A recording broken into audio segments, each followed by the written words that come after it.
بقاي ساكنه في الكوزينه، اقولها لك انا، بقاي ساكنه في الكوزينه. نهار اللي غتموتي الكوزينه غتدير روايض، غتبقى غادا كتجري موراك وانت غادا في المحمل، بقى تبكي عليك تقول لهم مشات الحبيبه الغزاله اللي كانت كدير لانطار كتبقى ساكنه فيا، وكدير الكيكه وكدير البسطيله وكدير السكسو وكدير الرفيسه، وكتبقى من طلوع النهار الى حلول الليل وهي ساكنه في المطبخ.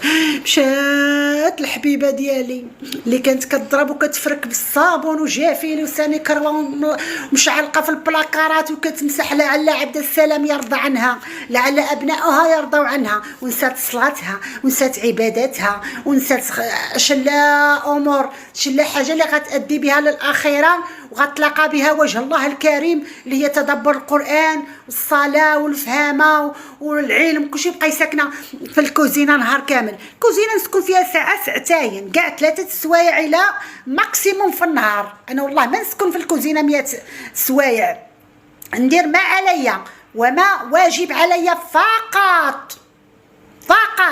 كنا ساكنين في الكوزينه ومشات لينا صحتنا ومشات لينا عمرنا نفعاتنا.